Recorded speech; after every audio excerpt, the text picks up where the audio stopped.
Hi everybody, today we're doing a video by request for a gluten-free chocolate cake. I will probably end up doing a part 2 to this for the icing. So first what we're going to do is we're going to put our dry ingredients in a bowl. We've got flour, 2 1/3 cups, 2 1/3 cups. Also, I do want to add, if you are doing this gluten-free, please make sure that your flour has xanthan gum in it. I'm not sure if I'm pronouncing that right, but that's important.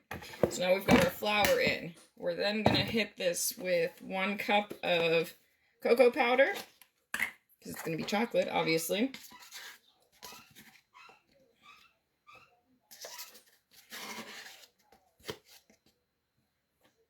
We're then going to go in with 1/2 teaspoon of salt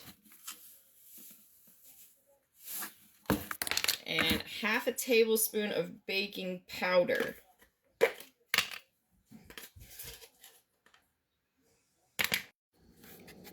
Next, we're going to take a separate bowl and do our wet ingredients. So we're going to do 2/3 cup of oil, 1 cup of milk.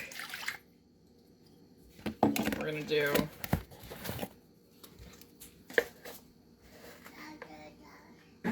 first we're going to pull this out of the sugar.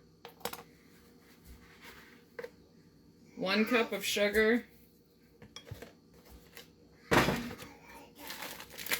3/4 cup of brown sugar. Don't mind me while I struggle with this.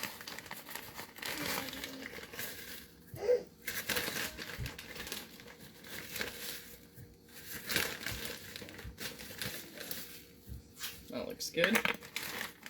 We're going to do a tablespoon of vanilla. That seems like a lot, but okay. Trust the process.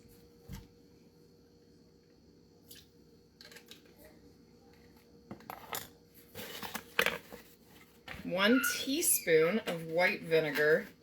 You could also use apple cider if you wanted to. At least that's what the recipe says. I don't know. I haven't tried it. We're going to do 3 eggs. 1.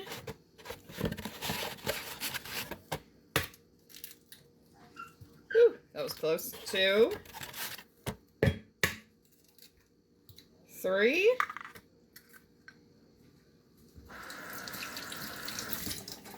Sorry, I had to rinse the chicken embryos off my fingers.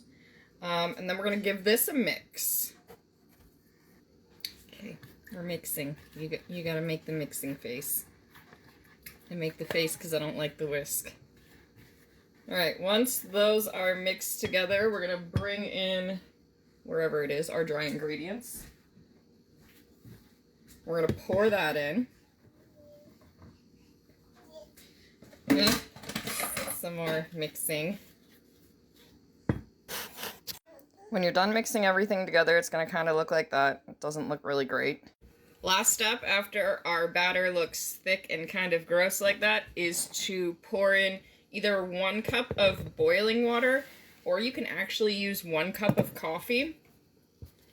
And then we're going to mix this until it's totally smooth. Okay, this is much better. This is what it looks like after we've added our 1 cup of hot water or coffee.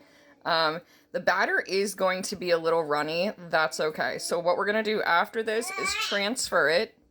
We are then going to take this and we're going to put it in our greased cake pan. You can use a 9x13 or you can use round pans. And we're going to bake it at 350 degrees for 35 to 45 minutes. Here she goes into the oven. We are slightly over 15 minutes in because I started mine at 35 minutes and then we'll see if we need to adjust from there. But holy shit, does it smell amazing in my house. It's done! So for me it was about 37 minutes.